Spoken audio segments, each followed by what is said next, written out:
एक बार की बात है, उड़ीसा में पूज्य श्री मलुक वाले महाराज जी एक बार सुना रहे थे, उनसे सुनी थी कि उड़ीसा में जगन्नाथपुरी में लक्ष्मी जी भ्रमण कर रही थी, जगन्नाथ भगवान की पत्नी लक्ष्मी, और पूरी क्षेत्र में भ्रमण करते करते उन्होंने देखा कि मैं किस पर कृपा करूं। तो सबसे पहले लक्ष्मी जी गई अर्चकों के पास, जो जगन्नाथ जी को उठाते, सुलाते, खिलाते, नहलाते, भोजन प्रसाद कराते। बोले ये अर्चक हैं, पहले अर्चकों को देखें, इनके यहाँ किसी परिवार में अगर हमको कृपा करनी हो तो लक्ष्मी जी सब अर्चकों के घर में गई। देखा महाराज सूर्य उदय हो गया, ये तो अभी सो ही रहे हैं, ना आचार विचार शुद्ध, ना खान पान की शुद्धि। एक बात तो है बंधुओं, अत्यंत सामीप्य में दोष तो होता है। जब किसी वस्तु का बहुत सामीप्य मिल जाता है ना कभी उसकी वैल्यू समझ में नहीं आती हमको।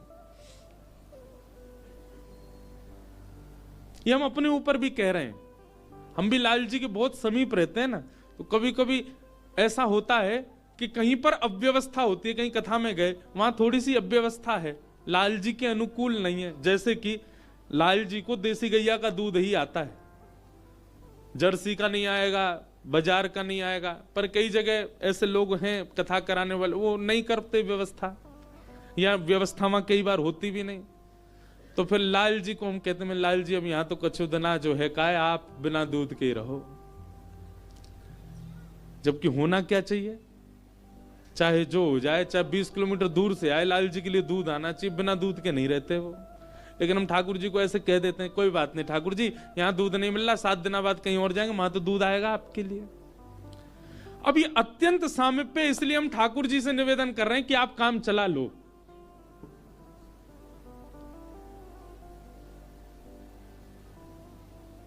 महाराज जब नया नया ब्याह होता है ना घर की लाली का, तो दामाद जी पहली बार जब घर आते हो, दामाद जी कोई डिमांड कर दें कि ये मिठाई खानी है, तो सारे जितने घर के साले होते हैं, घर के बड़े, वो 50 किलोमीटर भागते हैं, जीजा जी के लिए लेके आना है, उन्होंने मांगा है। और वही दामाद जी 10 साल बाद आके कुछ कहे, बोले अब जीजू रहने दो, क्या करोगे खा के।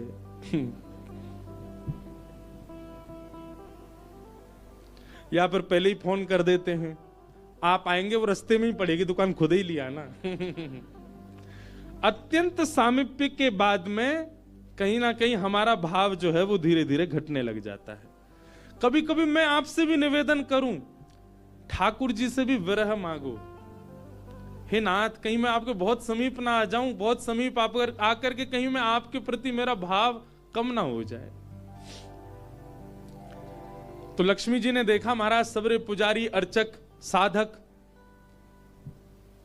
लेट लेट तक सो रहे हैं, ना आचार विचार शुद्ध, ना खान पान की शुद्धि, ना वस्त्रादि धुले हुए, एक ही वस्त्र हैं, 5-5 दिन तक उन्हीं को पहनने हैं। लक्ष्मी जी बोली ये मेरे रहने लायक स्थान नहीं है, इसको यहां नहीं आऊंगी मैं। और तभी लक्ष्मी जी ने आगे जाकर के देखा कि वह परिवार जिनको झाड़ू लगाने की सेवा थी, नाली आदि साफ करने की सेवा थी, जिनको मंदिर में प्रवेश तक नहीं करने दिया जाता, उनके घर में गोबर का चौका, सब ब्रह्म मुहूर्त में उठ गए हैं, तुलसी जी को जल दे रहे हैं, घर में बिल्कुल शुद्ध भोजन बन रहा है, आचार विचार की शुद्धि, हाथ स्वच्छ हैं, पैर बच, जन्म से उनकी जाति कहीं ऊंची नहीं है, लेकिन बाकी सब कुछ उनका स्वस्थ था, बिल्कुल शुद्ध था। एक बात याद रखना बंधु, लक्ष्मी जी की कृपा चाहते हैं ना, पवित्र रहना प्रारंभ कर दो। लक्ष्मी जी को पवित्रता बहुत प्रिय है। आपने आज जो वस्त्र पहने, कल अगर आपने पहन लिए, लक्ष्मी जी तुरंत चली जाएंगी। इतनी भी अपवित्रता लक्ष्मी जी को प्रिय नहीं है। लक्ष्मी जी बोली ये अच्छी है, इसके यहां मैं जाऊंगी। लक्ष्मी जी प्रत्यक्ष प्रकट हो गई उनके घर में जाकर के। अब वे तो बेचारे छोटे मोटे लोग, बेचारे ज्यादा धनवान तो थे नहीं। उन्होंने जब देखा कि अत्यंत गहने पहन रखे हैं, ऐसी मधुर सुगंधी आ रही है, रूप देख करके नेत्रों के पलक नहीं झपके जा रहे, सबने दंडवत प्रणाम किया। बोले आपका परिचय? बोले हम जगन्नाथ जी की गृहिणी हैं, साक्षात लक्ष्मी। वे सब घर के लोग, अरे हमारे घर का तो जल भी आपके स्पर्श योग्य नहीं है, हम तो ऐसे लोग हैं, हम तो नीचे लोग हैं। ये लक्ष्मी जी बोली ये सब बात नहीं करो, हम लोग ठाकुर जी ये सब विचार नहीं करते। तुम्हारा आचरण देखो कितना शुद्ध, तुम्हारे व्यवहार कितना शुद्ध, तुम्हारी बुद्धि कितनी शुद्ध है। और सुनो, चौकी लगाओ, जो भी घर में बना है प्रत्यक्ष थाल में पधराओ, हम तुम्हारे यहां प्रसाद पा करके जाएंगे। पूरा घर भाव विवल हो गया, सबके नेत्रों में आंसू, साक्षात लक्ष्मी जी आई हैं, सबने पवाया। लक्ष्मी जी प्रेम से प्रसाद पा रही थी, तभी जगन्नाथ जी के बगल में ही विराजती हैं सुभद्रा जी, सुभद्रा जी के बगल में विराजते हैं श्री बलराम जी। बलराम जी भ्रमण कर रहे थे पुरी में, भ्रमण करते करते वो घर घरों में झांक के देख रहे थे क्या हो रहा है। जैसे ही उस घर में झांक के देखा तो श्री लक्ष्मी जी प्रसाद पा रहे हैं। बलराम जी बोले राम राम राम राम राम राम, ये झाड़ू पोंछा बर्तन करने वाले लोग, इनके यहां पर चले जाओ, इन पे कृपा करो, पर भैया इनके यहां तो भक्ष भक्ष भी बनता होगा, मांस भी बनता होगा, और ये लक्ष्मी जी यहां बैठ करके प्रसाद पा रही, हमारी घर की बेटी, हमारी घर की बहू, बिल्कुल आचार विचार की शुद्धि नहीं रखी। नाक फूल गई। परिवार में 2-3 लोग ऐसे होते हैं उनकी नाक बहुत जल्दी फूल जाती है। पहले तो जेठ जी, दूसरी ननद जी, तीसरे फूफा जी हैं, इनकी नाक बहुत जल्दी फूल जाती है। ये हम यहां पे अगर कोई बैठे हो, जेठ जी, ननद जी, फूफा जी, बुरा नहीं मानना, आपके भी जेठ ननद फूफा होंगे, उनकी भी देखना नाक फूली रहती। बलराम जी की नाक फूल गई महाराज, आकर के कुछ बोले तो नहीं, मंदिर में आके बैठ गए। जगन्नाथपुरी में जो भात बनता है ना, इसीलिए जगन्नाथपुरी में एकादशी नियम नहीं है। क्यों? क्योंकि वहां जो भात निर्मित होता है, ऐसा मान्यता है कि वो लक्ष्मी स्वयं अपने हाथ से बनाती। जगन्नाथपुरी के रसोई घर में जितने भी हमारे अर्चक लगते हैं, प्रसाद बनाने वाले, उन सबको मानसी भाव से ऐसी भावना रखनी पड़ती है कि हम जगन्नाथ जी की गृहिणी लक्ष्मी हैं, तभी वो भात निर्मित करके ठाकुर जी को पधरा सकते हैं, नहीं तो ठाकुर जी भोग नहीं लगाते। इसीलिए जगन्नाथपुरी में एकादशी का भाव नहीं। क्यों? एकादशी के दिन अन्न में पाप का निवास होता है, और लक्ष्मी जिस अन्न को छू दे उसमें पाप कैसे आ सकता है? इसलिए एकादशी के दिन तो स्कंद पुराण में कहते हैं आकंठ पाना चाहिए, मतलब जितना रोज पाते हो उससे दुगना पाना चाहिए एकादशी वाले दिन जगन्नाथपुरी में, क्योंकि लक्ष्मी जी ने बनाया है। तो लक्ष्मी जी प्रसाद बनाती हैं। जैसे ही भोग रखा गया जगन्नाथ जी के आगे, बलभद्र सुभद्रा जी तुरंत हाथ पांव धो के बैठ गए। बलराम जी अपने सिंहासन से ही नहीं उठे, नाक फुला के बैठे हैं। जगन्नाथ जी बोले भैया आ जाओ, भोग आए गए, हमें नहीं पाना, तुम लोग पाओ। क्यों, क्या हो गया? अब क्या बोले, अब तो सब आचार विचार सब खत्म हो चुका है। परमात्मा होते हुए भी हमारे यहां आचार विचार नहीं चल रहा है, तो फिर इंसान क्या आचार विचार का पालन करेगा? जगन्नाथ जी बोले भाई कोई बात पे बुरा मान गए जे, तो इनसे बात करें। जगन्नाथ जी गए, भैया कहा भयो, आप इतने उदास क्यों, इतने नाराज क्यों? सब बात बताई बलराम जी ने। बोले लक्ष्मी जी आज सुबह सुबह एक ऐसे के घर में गई और वहां जाके प्रसाद पा रही थी, बिल्कुल विचार नहीं किया, कहां शुद्धता कहां अपवित्रता। हम तो इनके हाथ का बना भोजन नहीं करेंगे। अब जगन्नाथ जी बड़ी दुविधा में पड़ गए। यदि पाऊं तो भैया नाराज बैठे, भैया कहेंगे मैं नाराज हूं, इससे को कोई फर्क नहीं पड़ा है, फिर भी पा रहा है। और नहीं पाऊं तो लक्ष्मी जी टेढ़ी टेढ़ी देख रही हैं कि मैंने बनाया, ये पा क्यों नहीं रहे। जगन्नाथ जी बोले लक्ष्मी जी को तो मना लिया जाएगा बाद में, पर ये नहीं माने ना, ये तो शेषनाग हैं, इनको ज्यादा ही क्रोध आ गया तो जोर से सिर हिला देंगे, प्रलय और हो जाएगा। जगन्नाथ जी ने लक्ष्मी जी से कहा देखो भैया नहीं पा रहे तो हम भी नहीं पाएंगे। लक्ष्मी जी बोले कोई बात नहीं, एक दिन नहीं पाया, दूसरे दिन फिर लक्ष्मी जी ने बनाया, फिर नहीं पाया। तीसरे दिन फिर लक्ष्मी जी ने प्रसाद पधराया, फिर नहीं पाया। तो लक्ष्मी जी बोली, भाई कोई बात है तो हमसे बोलो सीधे, ये प्रसाद रोज छोड़ देना, ये कैसा तरीका है आपका नाराज होने का। कहीं बलराम जी बोलते हुए सुन लिए लक्ष्मी जी ने कि भाई इनके हाथ का बना हम नहीं पाएंगे। लक्ष्मी जी ने जाकर के जगन्नाथ जी से कहा, देखो संपूर्ण जगन्नाथपुरी में प्रसाद बनाने की सेवा हमारी, और आपके भैया कह रहे हैं कि हमारे हाथ का बना पाएंगे नहीं। जब हमारी सेवा लेनी नहीं तो फिर हम यहां क्यों रहें, इसलिए आप हमको आज्ञा दें। अब हम जहां हमारा सुख है हम वहां चले जाते हैं, हम चले जाते हैं श्री क्षेत्र से। जगन्नाथ प्रभु कुछ, अच्छा जगन्नाथ जी को भी लीला करनी है इसलिए वो कुछ नहीं बोले। अब कुछ नहीं बोले तो लक्ष्मी जी समझ गई, बोले मौन मतलब हाँ ही होता है। लक्ष्मी जी बोले ठीक है आप लोग शयन करो। रात्रि का समय, बलभद्र सुभद्रा जगन्नाथ जी के कपाट बंद हो गए। लक्ष्मी जी बोली अब हम जा रही हैं, और मंदिर से श्री लक्ष्मी जी चली गई। प्रातः काल ब्रह्म मुहूर्त का समय हुआ। महाराज जगन्नाथ जी बलराम जी जैसे ही उठे तो क्या पाया, नीचे फर्श पे पड़े थे। कहां सोने के सिंहासन पर सोते थे, सोने के बिस्तर पर सोते थे, बढ़िया लत्ता पहन के रहते थे, गले में स्वर्ण की मालाएं, हाथ में स्वर्ण के कड़ूला, पाम में स्वर्ण के कड़ूला आदि सब पहन के सोते थे। लेकिन लक्ष्मी चली गई तो सब चला गया। सवेरे उठे तो फर्श पे पड़े थे। बलराम जी बोले लाला जी कहाँ है वो, हमारे सिंहासन वगैरह कहां चले गए। ठाकुर जी बोले लक्ष्मी जी चली गई ना, लक्ष्मी तो मतलब सब होता है। बलराम जी ने अपनी तिजोरी जाकर के खोली, सबरे वस्त्र चले गए, आभूषण चले गए, सब आयुध चले गए, फटे पुराने मैले कुचैले बिना धुले महीनों के सालों के वस्त्र पड़े थे। और यही होता है, लक्ष्मी जाती है तो यही रह जाता है। लेकिन बलराम जी भी अपनी पूरी उसमें थे, बोले कि हम भी कुछ नहीं कहेंगे, ठीक है जैसे हैं वैसे रह लेंगे, कोई लक्ष्मी जी के जाने से हम पे फर्क थोड़ी पड़ रहा है। चल लाला भोजन को समय है क्यों, प्रसाद पामे। ठाकुर जी बोले कैसे प्रसाद पाएंगे, प्रसाद तो लक्ष्मी बनाती है, लक्ष्मी चली गई, खुद ही बनाना पड़ेगा। बोले हाँ हाँ तो हम पे कोई बनावी कमी, हम दोनों मिलके बनाएंगे। कृष्ण बलराम दोनों गए रसोई घर में, जाकर के देखा तो महाराज वहां से अन्न दाल चावल सब चले गए, क्यों सब लक्ष्मी से ही आते हैं। कहां तक कहें चूल्हा जलाने की लकड़ी भी नहीं बची, वो भी लक्ष्मी से ही आती है। लक्ष्मी गई और सारी श्री लेकर के चली गई अपने साथ।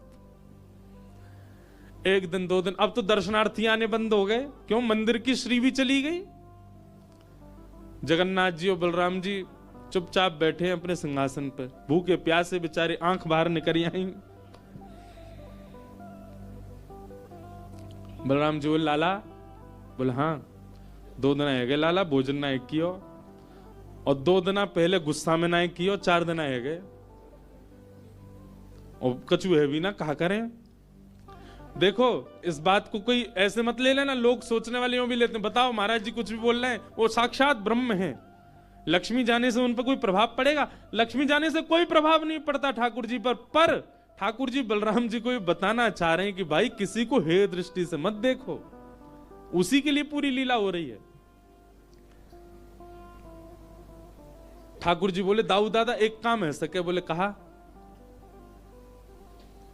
बोले समुद्र के किनारे स्वर्ग आश्रम है जहां पर लोगों की अंत्येष्टि होती है। बोले हाँ, मैंने एक बार देखा था वहां पे लोग कटोरा लिए बैठे रहते हैं और उनको कुछ ना कुछ मिल ही जाता है, आपकी आज्ञा हो तो वहीं चलें, कछु तो मिल जाएगा। लाला पूरी दुनिया कहा कहेगी बताओ कृष्ण बलराम क्या कर रहे हैं ये। बोले ऐसे थोड़ी जाएंगे, रूप बदल के चलेंगे, कछु तो मिलेगा, पेट तो नहीं भरेगा हमारा। लक्ष्मी जी तो आएंगी नहीं, नाराज होके चली गई। बलराम जी बोले हाँ हाँ जान दे, ये बहू के बड़े नखरे हैं, चली गई तो कहा हम का भूखे रहेंगे, चल लाला मेहनत करके उद्यम करके भिक्षा मांग के पालेंगे। और श्री कृष्ण बलराम दोनों छोटे से बालक का रूप धारण करके गए और स्वर्ग आश्रम के बाहर कटोरा लेके बैठ गए, कोई कुछ तो दे जाएगा। ठाकुर जी और बलराम जी अपनी झोली फैला के जय जगन्नाथ मैया तेरा भला हो, कुछ दो। और कोई कुछ नहीं दे। एक ने तो डांट दिया, बोले हे छोटे बालकों क्या करते हो, विद्यालय जाया करो, पढ़ाई लिखाई किया करो, क्या बचपन में आके बैठ गए हो यहाँ पे। बलराम जी बोले लाला ही तो बहुत डांट रही है। ठाकुर जी मनी मन कहें और कर लो अपमान लक्ष्मी जी का। इतने में ही एक महात्मा आए, उन पर धन तो था नहीं, लोग वो खाते ना मूड़ी, भेलपूरी, झाल मूड़ी बोलते हैं उसको, फूले फूले से होते हैं, क्या बोलते हैं उसको, मूड़ी बोलते हैं ना, समझ गए ना सब। गंगा जी के किनारे भी लोग खाते हैं, उसमें नमकीन नमकीन मिला के बढ़िया। तो उनके पास में बस मूड़ी थी, महात्मा जी के पास में। भेल थी, भेल तो लाई भी बोलते हैं उसको, लाई। ठाकुर जी ऐसे झोली फैला के बैठे, बलराम जी भी। तो महात्मा जी ने क्या किया, ऐसे करके लो बच्चों, लो पालो, पेट भर लो। बलराम जी बोले लाला एक समय को भोजन तो मिल ही गए। ठाकुर जी बलराम जी दोनों खुश हुए। लक्ष्मी जी ने दूर से देखा, ए पवन देव जोर से बहना प्रारंभ करो। ऐसी जोर की हवा चली महाराज, सबरी मूड़ी उड़ गई। बलराम जी और ठाकुर जी पीछे पीछे भागे, मूड़ी सबरी उड़ गई।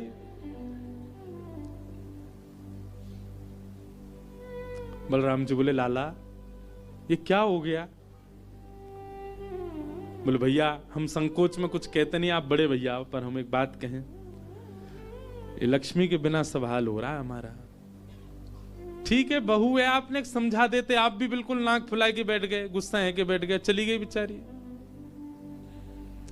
यदि वे प्रसन्न हो जाए तो फिर सब ठीक है जाएगा। अरे ना बेटा कोई बात नहीं, हम तो क्षमा मांग लेंगे, तेने पहले क्यों ना कही मोते। ठाकुर जी बोले अब कोई बात नहीं, अब चलते हैं, ढूंढे उनको कहां है।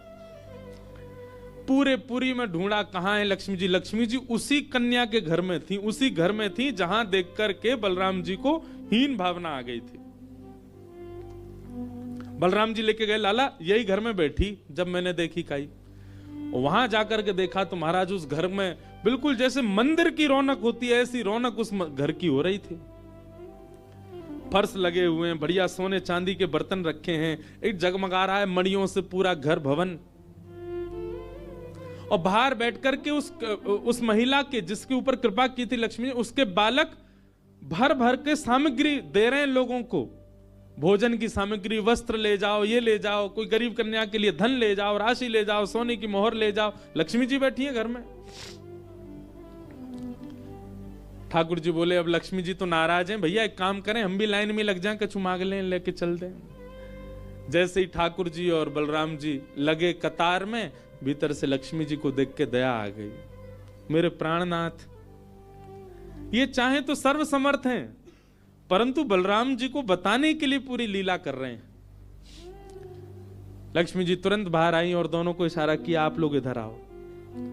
बलराम जी बोले देख बहू तू नाराज मत हो, हम ते गलती है गई, और वैसे गलती तेरी भी कम नहीं, तो को नहीं जानो चाहिए ऐसी जगह। लक्ष्मी जी बोली दाऊ दादा, ठाकुर जी के लिए सब अलाव है, हमारे लिए इतने बंधन।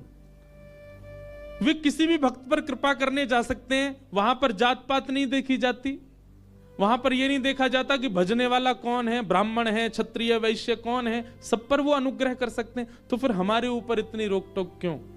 और किसी के जन्मगत व्यवहार से उसका पूरा जीवन नहीं आंकना चाहिए, उसके स्वभाव व्यवहार से देखना चाहिए कि वो है कैसा।